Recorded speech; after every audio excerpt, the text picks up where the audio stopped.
o tema da palavra de hoje, fortalecendo os vínculos familiares. Eu vou pedir só que já coloquem o arquivo. E eu vou tentar testar aqui, viu, irmãos, para ver se está tudo certo.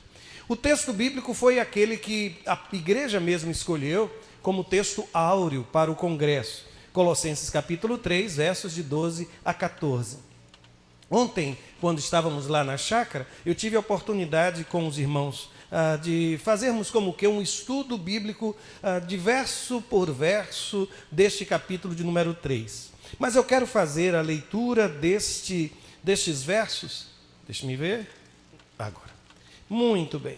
O verso começa dizendo assim: portanto, como eleitos de Deus, santos e amados, revistam-se de profunda compaixão, bondade. Eu acho que eu não vou conseguir, está oscilando, viu? Vou fazer o seguinte: quando eu fizer assim com a mão, você já sabe, me ajuda lá em cima. Eu nem vou fazer o toque aqui, tá bem? Vou fazer o seguinte, vamos ensaiar. Volta aí uma vez. Está demorando. Acho que deve ser aqui. Avance agora uma vez. Pronto. É mais ou menos assim, nessa velocidade, tá bom assim? Vai prestar atenção como nunca no sermão do pastor hoje, viu? Deus lhe abençoe. Aí o texto continua dizendo assim: portanto, como eleitos... Não, isso, pode voltar. Portanto, como eleitos de Deus, santos e amados, revistam-se de profunda compaixão, bondade, e aí o texto prossegue, humildade, sim, mansidão e paciência. Suportem-se uns aos outros e perdoem as queixas que tiverem uns contra os outros. Eu vou só fazer aqui uma observação. No dia de hoje, há dois destaques neste verso que eu gostaria de transformar e aprofundar em nossa reflexão. O primeiro é esta ordem do suportem-se uns aos outros. E o segundo, mas é só à noite, perdoem as queixas que tiverem uns contra os outros. Hoje pela manhã, portanto, a ideia é suportar. Vou dizer-lhes, ao longo da vida eu tenho percebido que é fácil separar as pessoas. Eu diria que há um grupo de pessoas agradáveis, fáceis de serem amadas. Que bom poder passar tempo com essa gente. A gente tem saudade de gente assim. Há aquelas pessoas que são suportáveis. Não são tão agradáveis, mas a gente com um exercício maior, sabe, com um esforço maior, de longanimidade, de paciência, a gente suporta com facilidade. Mas existe um terceiro grupo que eu diria que podem ser chamados de insuportáveis. Insuportáveis. Eu não vou aqui tentar classificá-los. Poderia cometer um erro. E sabem por quê? Porque, na verdade, às vezes em um dia só, eu acordo agradável, depois eu me transformo em insuportável, depois eu viro insuportável, e aí eu volto a ser agradável, volto a ser insuportável. E eu não sei se você convive com gente assim, que oscila o humor ao longo do dia, sabe, que de repente acorda. Aliás, tem muita gente que acorda insuportável. Enquanto não tomar um café, enquanto não comer alguma coisa, meu Deus do céu, é o mau humor que se estende por longa parte da manhã. Por isso, hoje, pela manhã, a ideia é conversar sobre este tema, não é? Suportar, suportem-se uns aos outros. E, finalmente, perdoem como o Senhor lhes perdoou. Acima de tudo, porém, revistam-se do amor que é o elo perfeito. Deixe-me lhe dizer uma coisa que tenho convicção, é de que o muro construído pelo isolamento, e é fácil perceber como somos tentados a nos isolar, especialmente quando nós estamos diante daquilo que consideramos insuportável. Eu sei que classificar o que é suportável, insuportável e agradável, há uma grande variação. Há quem considere, por exemplo, insuportável o fato dele mastigar de boca aberta. Há quem considere insuportável o fato de que ele ou ela se atrasa toda vez. Ou ainda insuportável dormir ao lado. Pastor, o senhor não sabe, parece uma serra, sabe? E eu não consigo descansar. Isto não é suportável. Mas a grande questão é que às vezes a gente acaba se isolando. A gente não sabe lidar com isso. E por não saber lidar, a gente ergue como que um muro de proteção. Mas eu tenho percebido que este muro, construído pelo isolamento, para nos proteger, ele não consegue fazer isso. Pelo contrário, na maioria das vezes, ele não nos permite enxergar o que está do outro lado deste muro. O que acontece é que, na maioria das vezes, este muro até impede que eu saia deste processo. É tão interessante que nas cidades antigas, muradas, havia a figura de um atalaia. E esse atalaia ficava sobre os muros. E era ele quem enxergava, porque aquele muro de proteção impedia a cidade de ver a aproximação de qualquer exército inimigo. E ele estava ali como olhos daquela gente. E deixe-me lhe dizer, nós precisamos ter muito cuidado com esse processo de isolamento. Porque de todas as formas de solidão, eu considero a solidão que se vive em família, de todas a mais terrível. É quando você se sente sozinho, sozinha, apesar de cercado de gente, ou cercado de gente por todos os lados.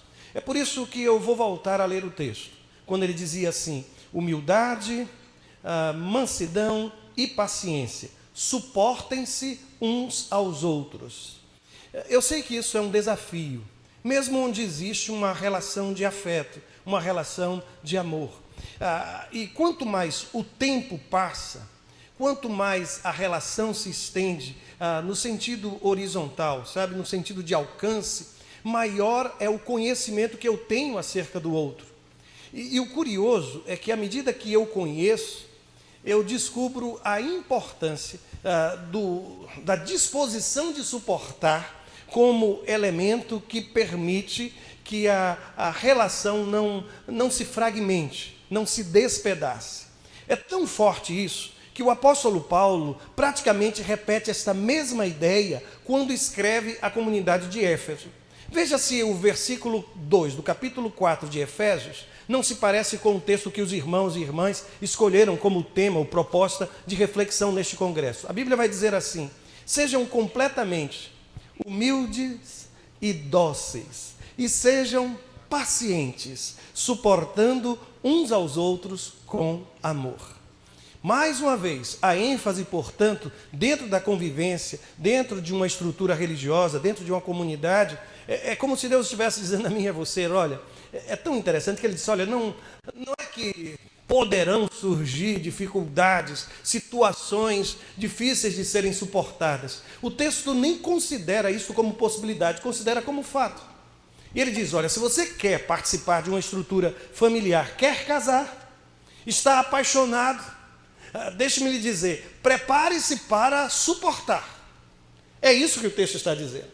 Eu preciso entender que eu preciso suportar em amor. E aqui um princípio para mim extremamente precioso, que é o princípio da mutualidade.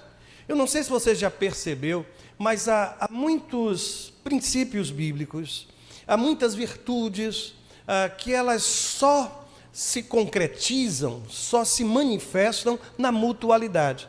Eu fiz aqui uma relação, escolhi apenas 6 delas, mas que não esgota. Se o irmão ou a irmã desejar, pode procurar nas Escrituras, às vezes em que aparece essa expressão uns aos outros. Porque o texto que eu li com você, o que é que dizia? Que a gente precisa suportar uns aos outros.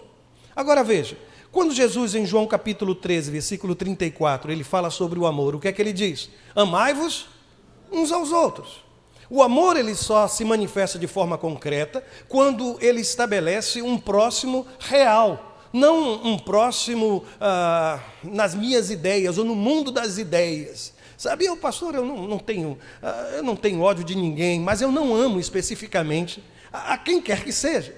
Então, o amor, ele precisa ser estabelecido uns aos outros. Consolação. Em 1 Tessalonicenses capítulo 4, 1, o texto vai dizer: consolai-vos uns aos outros. Tiago capítulo 5, 16 vai dizer que eu precisamos orar uns pelos outros. 1 Coríntios capítulo 12, 25 vai dizer que precisamos ter cuidado uns com os outros. Tiago também, naquele mesmo capítulo 5, verso 16, não vai dizer somente oração, vai dizer assim: confessai-vos uns aos outros. E o último exemplo tem a ver com submissão. Quando em Efésios capítulo 5, versículo 21, a Escritura diz que eu preciso estar disposta à submissão mútua.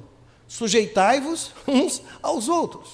Então, eu quero lhe dizer, tem surgido um fenômeno em que as pessoas querem ter uma relação com Cristo, se dizem muito próximas do Senhor Jesus, Mas se há algo estranho, é porque Jesus ele se apresenta no Novo Testamento como o cabeça da igreja. E descreve a mim e a você como membros de um corpo. Como é que eu posso ter relação com a cabeça sem o corpo? Isso é decepar a imagem usada por Jesus. É como se ele dissesse, cristianismo, a vida cristã não é para ser experimentada dentro de um mosteiro isolado. Eu tive um professor na área de psicologia que ele dizia que se o homem pudesse manter a sua integridade, a sua serenidade, sobriedade, mulheres também, viu? Sozinhos, sem ninguém, aí ele dizia, ele não teria problemas. Ele não teria problema de qualquer natureza. Talvez ele estivesse se lembrando de Sartre quando dizia que o inferno é os outros, ou são os outros. Mas eu aqui insisto, não há como desejar ter uma relação com Cristo sem a relação com o corpo do Cristo. É por isso que o texto, inclusive, vai dizer, eu não posso dizer ao pé, eu não preciso de você, não posso dizer à mão, nós precisamos uns dos outros. E eu não sei se você tem orado, tem alguém aqui, eu não vou pedir que levante a mão não, é só retórica, viu? Tem alguém aqui pedindo a Deus paciência? Tem alguém aqui pedindo a Deus, Senhor, me ensina a amar? Deus, ele trabalha pelos antônimos. Porque quando eu peço, Senhor, me ensina a amar, sabe o que ele vai fazer? Ele vai colocar ao meu lado uma daquelas pessoas, daquele terceiro grupo, dos pouco suportáveis. Aquela pessoa difícil de ser amada. Mas por quê? Em resposta à sua oração. Veja como Deus é bom. Ele vai colocar como seu colega de sala no trabalho uma criatura difícil, complicada. Sabe, eu tenho uma referência de um psicólogo que conheci em Recife há muito tempo atrás, e ele dizia que ele tinha 2 filhos, ele dizia isso abertamente, gente. Eu ficava no lugar daqueles adolescentes, meu Deus, eles devem estar se sentindo desconfortáveis. E ele dizia, olha, a menina é fácil de ser amada, a gente ama sem muito esforço, mas o menino, aí ele começava a falar das aventuras daquele menino, daquele rapaz. Eu reconheço isso, só que o texto sagrado está me dizendo que amor, consolação, oração, cuidado, confissão, sujeição, não são conceitos para serem elaborados dentro da vida cristã, mas para serem vividos. Eu tenho lembranças muito fortes da minha infância. E uma era de um camarada que passava na rua, que era o amolador de facas. Você é desse tempo? E eles tinham uma gaitazinha, alguma coisa que eles tocavam e aquele som era inconfundível.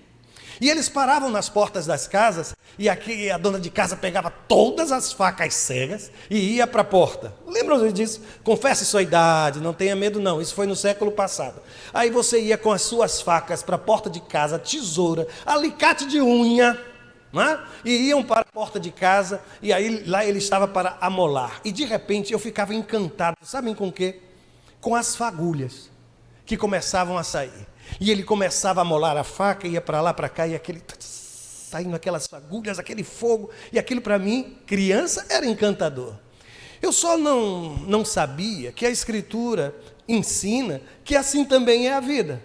Em Provérbios capítulo 27, versículo 17, está escrito assim: assim como o ferro afia o ferro, o homem afia o seu companheiro.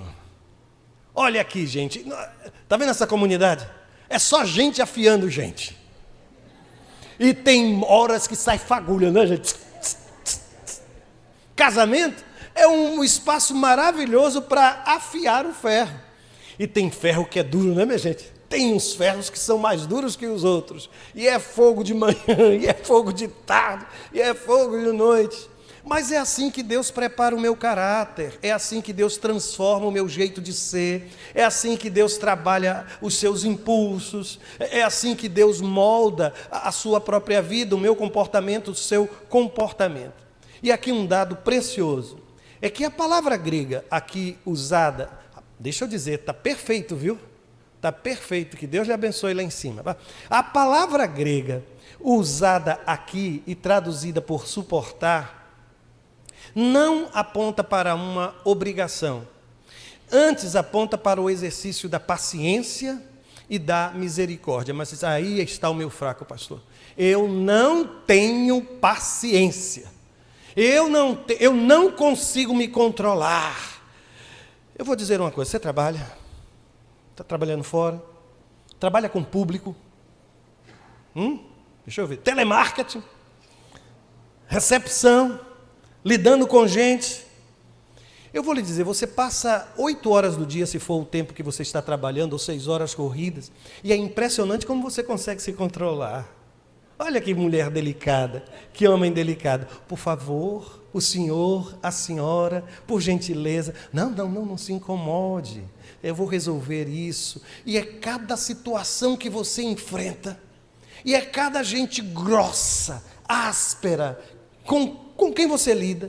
E eu vou lhe dizer, você consegue ser paciente. Por isso eu quero que você pense nisso e ao mesmo tempo raciocine na sua estrutura familiar. Se você consegue se autocontrolar, exercitar o domínio próprio em relação aos de fora, isso é sinal que você também pode exercitar a paciência e a misericórdia dentro de casa. E por favor, não me peça salário para fazer isso. Porque a paciência e a misericórdia exercitadas dentro de casa não tem preço. Não tem preço. Abençoa a minha vida, abençoa a sua vida, abençoa a vida dos meus filhos. É por isso que eu tenho percebido que em uma relação afetiva, dentro de uma família, os papéis, eles se alternam. Hoje eu sou aquele que está suportando, porque ele acordou virado pelo avesso, pastor. Ela está numa fase complicadíssima. Hoje é você quem está suportando. Mas amanhã será você quem será suportado. Esses papéis, eles se alternam. Por isso eu vim hoje aqui com uma missão, para lhe dizer, olha, dificilmente você vai conseguir transformar o outro. E algumas pessoas que casam imaginando que no dia que casar, ele vai mudar. Deixa eu dizer, tem alguém noivo aqui, eu não sei. Não acredito nisso, não. Não vai acontecer, gente? Vai não. Só se Deus operar milagres, não é assim? E o Deus que opera milagres pode assim fazê-lo. Mas o que eu quero que todos nós venhamos a perceber, o que eu entendo que Deus quer para mim e para você, é de que o princípio de suportar, de tolerar, de caminhar uma segunda milha, sabe? De perdoar, de agir com misericórdia, de tratar bem apesar de acreditar que pode ser diferente, isto é o que sustenta uma relação. É isso que mantém a disposição, é isso que nos mantém esperando que algo novo aconteça. Por isso, suportem-se uns aos outros. Mas é interessante também pensar que a família, ela precisa ser o nosso espaço de suporte emocional. Todos nós precisamos ser suportados. E num primeiro momento, eu trabalhei com o conceito de suportar como tolerar, de suportar como amar apesar de suportar como ter paciência com. Mas existe uma outra forma de pensar acerca do suportar. O texto disse, humildade, pode avançar uma vez? Isso. Obrigado, fui eu que errei, não foi, filho? Tá certo, muito bem. Então deixa eu voltar aqui. O suporte emocional, o que é? Especialmente dentro da família, é a prática do acolhimento. Esse acolhimento em forma de amor. Um amor que é marcado pela aceitação, pela validação, pelo encorajamento, pela escuta simpática, pela escuta afetiva. Os melhores ouvidos eu preciso encontrar dentro de minha casa. Os melhores abraços precisam ser aqueles que eu recebo dentro de minha família. Os melhores mimos, os melhores carinhos, sabe, precisam acontecer dentro de nossa casa. Quando Deus pensou em família, Ele pensou em família a partir desta realidade. E como eu falei daquela tal palavra grega, eu sequer mencionei, mas agora eu vou fazê-lo. Avança uma vez. Essa é a palavra. Fácil de ler, não é? Anekomenoi. Anekomenoi. Essa é a palavra. Estão vendo que está escrito isso? Anekomenoi. Dizem que esta palavra, avança uma vez, ela na verdade é a junção de duas palavras, outras. A primeira, a do lado de cá, pode avançar, ela significa para cima. E a outra, aquela que do lado de cá, significa permanecer. Então é como se o texto dissesse que suportar é permitir que permaneça para cima. Deixa-me ver. Pronto, olha aqui. Olha aqui. Como é que esse microfone ele permanece em cima? Porque ele tem um suporte. Consegue entender que existe sim a possibilidade de pensar no suportar uns aos outros, como se dissesse, olha, a gente fica de pé porque a gente se apoia mutuamente. Está aqui meu ombro. Eu estou aqui para lhe apoiar. Eu não quero ver você no chão. Família é esse lugar em que a gente se sente apoiado, a gente se sente suportado. A família deve cumprir o seu papel de suporte. Sabe, as minhas lágrimas não precisam ser derramadas dentro de um banheiro enquanto eu tomo banho. Porque eu tenho constrangimento de sair até dentro da minha casa, dentro da minha família. Eu não quero que as pessoas saibam, porque ele não vai me compreender, ele não vai me escutar, ele vai minimizar. E nestas horas, especialmente o homem, às vezes ele tem uma visão muito prática do problema. Então vem a esposa e começa a contar o que está acontecendo. E ele, em 5 segundos, assim, ele desenha uma solução para o problema. Ela olha para ele com aquela cara assim. E ele, pensando que foi o maior filósofo de toda a história, que trouxe uma solução, mas aquilo só incomodou, porque na verdade o que ela queria era ser ouvida. Ela queria somente ser ouvida. E quando eu apresento uma solução tão rápida e prática, é como se eu estivesse dizendo, olha, o seu problema não é um problema. A sua dificuldade não é uma dificuldade. Gente, eu vou completar, daqui a algum tempo, eu vou completar 40 anos de ministério, 25 anos agora como pastor somente na igreja do Farol. Mas há um fenômeno, eu recebo pessoas no gabinete e elas marcam horário, às vezes passam 30, 45 minutos, 1 hora, e eu só tenho a oportunidade de dizer boa tarde, bom dia, como está? Antes de conversarmos, vamos orar? Então eu faço a minha oração e depois eu escuto. E eu já aprendi que eu preciso dar alguns mugidos, assim, usar a linguagem dos animais, dos bovinos, porque eu tenho que dizer para que perceba que eu estou escutando. Para que perceba. E eu não consigo falar mais nada. Termina aquele momento, a pessoa para por um instante e olha para mim, mas pastor, foi tão bom ter conversado com o irmão. E eu fico me perguntando o que foi que eu disse. Eu não disse absolutamente nada. Eu apenas escutei. Há uma carência hoje de ouvidos. Eu lembro-me de Rubem Alves quando ele dizia que a gente precisa ter mais cursos de escutatória do que de oratória. Porque as pessoas não aprenderam a se escutar, a escutar o outro, a escutar as pessoas que estão à sua volta, a escutar a voz de Deus. Porque mesmo na experiência religiosa a gente fala tanto, que não escuta o que Deus está falando, o que Deus está sinalizando. É por isso que eu quero insistir. Suportar, gente, tem a ver com o apoiar, sabe? A minha família precisa ser esse espaço onde eu me sinto assim, acolhido, emocionalmente acolhido. Eu não estou falando de aconselhamento, ou melhor, de acolhimento psicológico, eu estou falando de acolhimento emocional. Precisa ser o meu ninho. Sabe, precisa ser a minha referência, precisa ser o espaço melhor de todos neste mundo. Eu preciso continuar sonhando em voltar para casa, para abraçar a minha esposa, para estar com os meus filhos. A melhor hora do dia precisa ser esta hora em que a sua família está reunida. Agora vai uma criatura insuportável, que faz questão, parece que tem prazer, gente, em ser insuportável, provocativo, crítico, nada está certo, nada está bom, tudo está errado. E de repente as pessoas se afastam.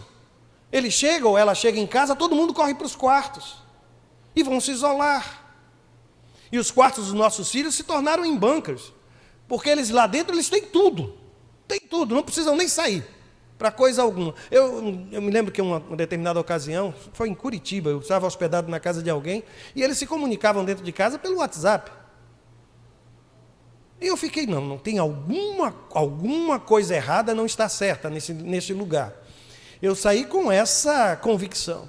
Isso é tão forte. Aliás, eu vou trazer-lhes até alguns exemplos bíblicos sobre isso. Pode avançar uma vez? Quais são?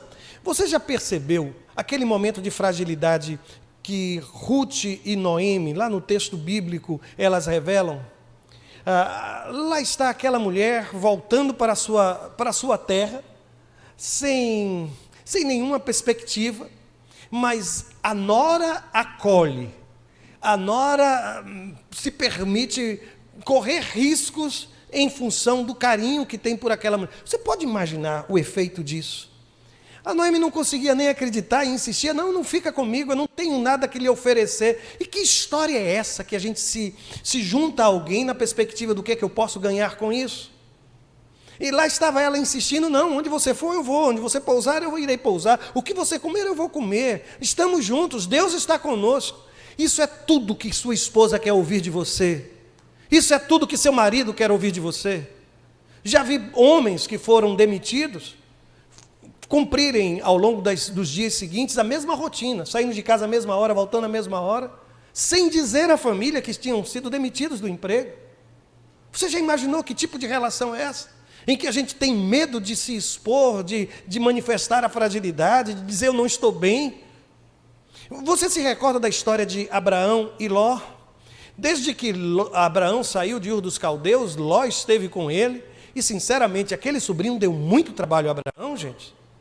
Abraão teve muito trabalho com Ló, saiu até a guerra para poder preservar a vida dele, mas ele continuava ao lado do menino, até que um dia ele disse, olha, não tem como a gente continuar junto não, mas vamos fazer o seguinte, eu sou o patriarca e eu poderia dar qualquer direcionamento, mas eu vou abrir mão. Para onde é que você quer ir, meu filho? Qual é o lugar? Levanta a tua cabeça, escolhe, se você for para a direita eu vou para a esquerda, se for para a esquerda eu vou para a direita, fique tranquilo. Nós somos parentes. E diz o texto sagrado que eles se separam. Abraão recebe a notícia que Sodoma e Gomorra vão ser destruídas. O que é que ele faz? Põe o joelho no chão e começa a orar com Deus. Senhor, faz isso não. Por que ele fez isso? Por causa do amor que tinha por aquele rapaz. É por isso que eu volto a dizer, sabem, eu não sei que tipo de situação você está vivendo com os seus filhos.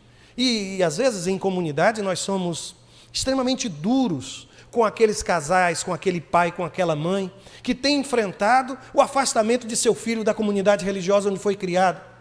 E a gente coloca o peso do insucesso sobre as costas do pai, sobre as costas da mãe, e isso é o que essa sociedade quer. Quer colocar sobre a família a responsabilidade que sempre foi de um só, porque a Bíblia me ensina que a alma que pecar, que pai não responde, nem filho responde por pai. E às vezes, sabe, até no meio religioso, entre colegas pastores, a gente olha e quer avaliar isso como sucesso e fracasso. Mas a Bíblia não diz que precisa governar bem os seus filhos.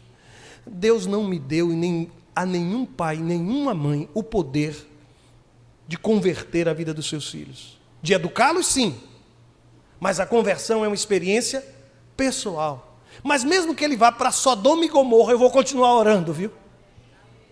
Mesmo que ele vá para longe, mesmo que eu não possa estar junto, mesmo que ele nem me escute mais, porque tem alguns momentos em que ele dizem isso, né? Não me fale mais de igreja, eu não quero, eu vou continuar orando e dobrando os meus joelhos, assim como fez Abraão. Porque família precisa ser esse espaço de acolhimento, esse espaço de acolhimento emocional. Você se lembra de Maria e Isabel? Maria recebeu a visita do anjo, dizendo que ela ia ser mamãe. Era uma menina, provavelmente ainda um adolescente.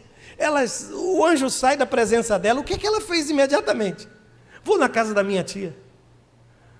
Com quem que eu vou compartilhar isso? Eu vou lá para a casa de Isabel. Eu vou lá, eu vou conversar, eu vou falar, ela vai me escutar. E isso aconteceu, e a Bíblia diz que ela passou meses na casa de Isabel. Ali ela se sentiu acolhida. E eu não sei se você tem filhos, não tem filhos, mas você é essa tia, esse tio, esse avô, essa avó, em que os meninos, quando estão com problemas, correm para lá. E aí você faz uma sopa, né? Faz aquele feijão que eles gostam, prepara uma comida, e eu vou lhe dizer, não tem comida mais saborosa neste mundo do que a comida que é temperada com acolhimento.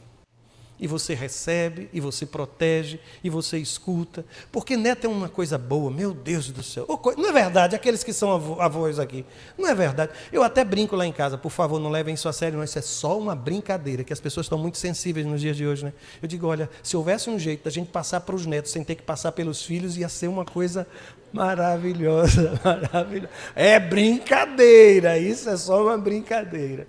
Mas é verdade. E no caso de Maria e Isabel, isso é uma realidade. Agora, deixe-me lhe dizer, você quer ser essa pessoa acolhedora, emocionalmente acolhedora? Você quer essa criatura que... Eu vim para o culto de hoje porque eu já estava cansado, eu já estava dando a Deus assim, ó, estou no meu limite. Se esse homem fizer mais uma coisa, se essa mulher me disser mais uma coisa, se esse meu filho, eu vou... Se você veio para aqui hoje, eu vou lhe dizer, sabe qual é a palavra do Senhor para a sua vida? Suporte, minha irmã. Suporte, meu irmão. Respire fundo, peça ao Senhor que lhe dê sabedoria e suporte. E suporte também, viu? Ofereça suporte. Não lave as mãos, não ignore. E aqui eu quero dar algumas sugestões muito práticas. A primeira delas é simples, muito simples. Escute. Escute. É tão sábio a palavra do Senhor, ela é tão sábia que ela diz assim, que todo homem esteja pronto, tardio. Então deixa eu entender, qual foi a ordem determinada por Deus? Primeiro, depois, se irrite. O que é que a gente faz? Primeiro, a gente se irrita. Aí, porque irritados, a gente... E depois, se der tempo, a gente escuta. Mas o estrago já foi feito. Escute, qual foi a última vez que você escutou seu filho? E ele se sentiu realmente escutado, ouvido? Qual foi a última vez que você escutou seu marido sem interrompê-lo? Sem interrompê-la. Você escutou a sua esposa. Escute. Agora, deixa eu dizer uma outra coisa. Fale. Porque diálogo é assim. Tem gente que faz do silêncio uma arma. Não abre o coração. Tem outros que parece que querem que a gente adivinhe. Eu não consigo. Eu não consigo. Sabe? Eu não consigo. Fale. Diga o que está no seu coração. Fale. Converse. Se abra. Talvez você não seja acolhida como gostaria, mas à medida que a gente fala, também a gente se cura, viu? Porque a gente começa a alinhar, a gente começa a conversar com a gente mesmo. Quer ver uma outra coisa? Não interprete. Ou coisa ruim no relacionamento é quando a gente fica interpretando. Ah, ele disse isso, porque isso, por aquilo. A gente está escutando, mas já está elaborando a resposta. E a gente... Ah, você fez por causa disso, você fez por causa daquilo. Está pensando que eu não sei o que está na sua cabeça quando você fez... Espera aí, não é bem assim. Não maximize. Às vezes a coisa é tão pequena e a sua reação, a sua explosão é desproporcional à coisa que aconteceu. E a gente, nessa hora, escuta aqui, a minha imaginação e a sua imaginação, ela expande. Ela expande. Eu não sei se vocês conhecem uma crônica que muito tempo atrás eu li, e o Veríssimo ele falava de um casal. E aquele homem, antes de chegar em casa, o carro furou o pneu, baixou, e ele precisou trocar o pneu do carro. Abaixou, você estava lá trabalhando, ainda chovendo e tudo. Só que no meio dessa operação, a aliança dele caiu do dedo. E caiu no esgoto. Ele se abaixou, ele olhou, tudo escuro, como é que está, como é que eu pego, como é que eu faço? Como é que eu vou chegar em casa atrasado e sem aliança? O que é que eu vou fazer? Ele teve uma ideia, foi para casa. Quando chegou em casa, abriu a porta, olhou para a esposa e disse, olha, está vendo aqui? Estou sem aliança. Eu estava com a minha amante. E eu perdi a aliança naquele momento. Mas tem uma coisa, eu decidi acabar com tudo aquilo. Eu vim aqui para lhe dizer que eu estou arrependido e que eu estou disposto a continuar minha relação com você e tudo. Aquela mulher ficou desesperada. Foi para o quarto, chorou, mas depois voltou para a sala e disse para ele assim, olha, eu resolvi lhe perdoar porque você me contou a verdade. Mas se você tivesse me dito que o pneu tinha baixado, que a aliança tinha caído e que você tinha perdido a aliança, eu não ia lhe perdoar de jeito algum. É só uma crônica, viu, gente? Nada parecido com a vida real.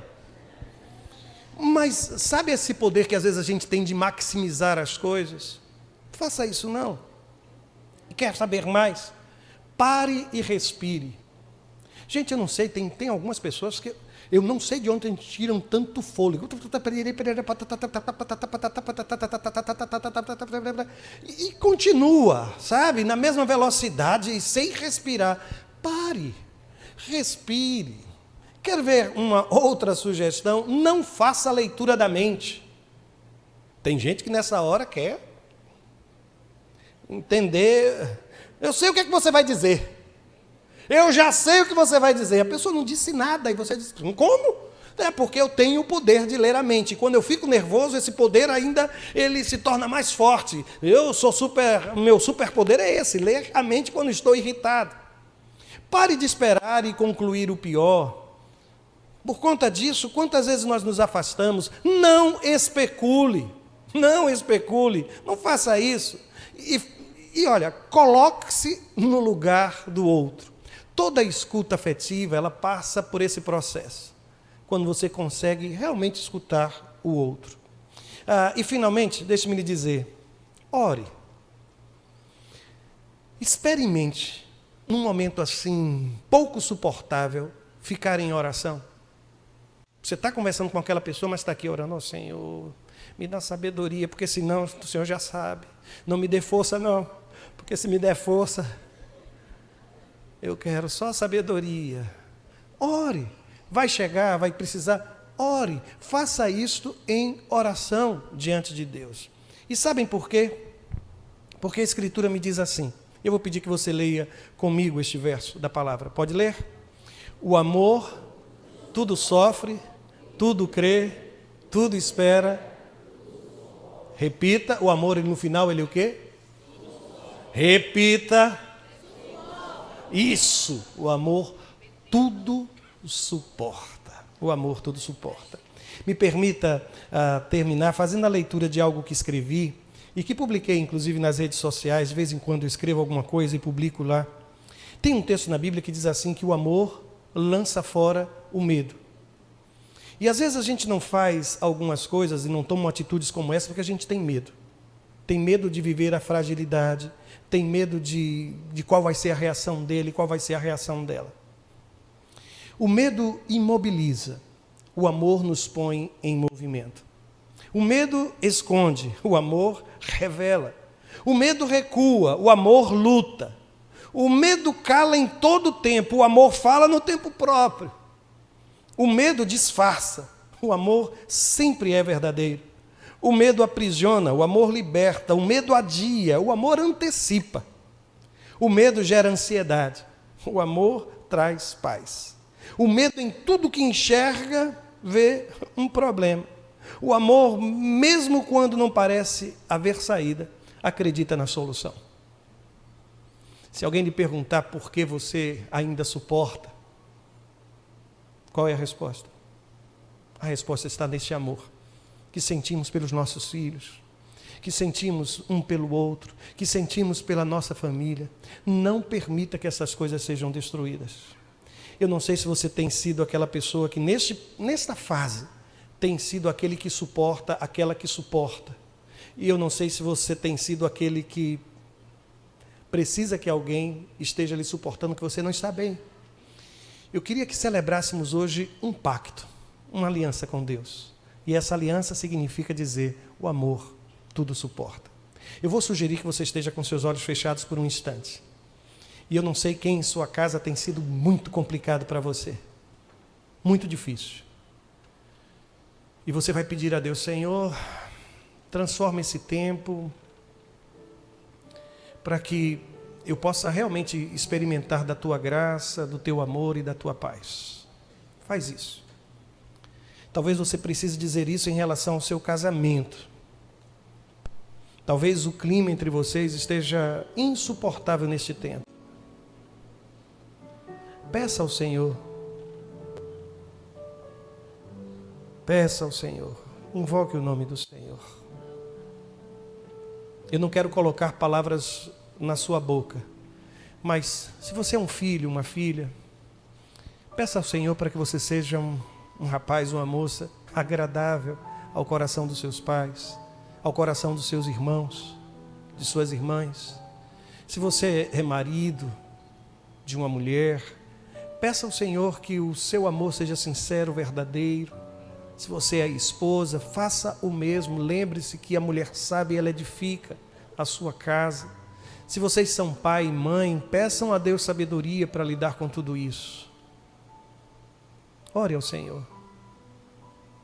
Eu vou pedir que você fique de pé nesse instante. Eu não sei o que Deus está falando no seu coração, mas pelos olhos da fé, eu começo a perceber que quem estava diante de Deus dizendo eu não consigo suportar, está sendo renovada pelo poder que vem do Espírito Santo de Deus. E aquele que estava indiferente, aquela que estava indiferente, vai sair daqui com um propósito. Eu quero ser uma pessoa agradável ao coração dos meus filhos, pai, irmãos, marido, mulher. Vamos orar por um momento? Pai, nos ajuda sim a transformar em atitudes cada uma das coisas que nós ouvimos. Que tenhamos, ó Pai, sensibilidade, compaixão, misericórdia, e isso a partir de nossas próprias casas. Renova, Senhor, as forças emocionais e espirituais daquele homem e daquela mulher que tem lutado com dificuldades das mais diferentes. Eu te peço, Senhor, que seja renovado o nosso compromisso contigo nesta hora, meu Pai, e que as nossas famílias se tornem verdadeiramente esse espaço de acolhimento, esse espaço de ternura, esse espaço de compreensão. Ajuda-nos, Senhor, ajuda-nos nisso. Ajuda-nos, Pai. Colocamos as nossas famílias no Teu altar, no nome de Jesus. Amém e amém.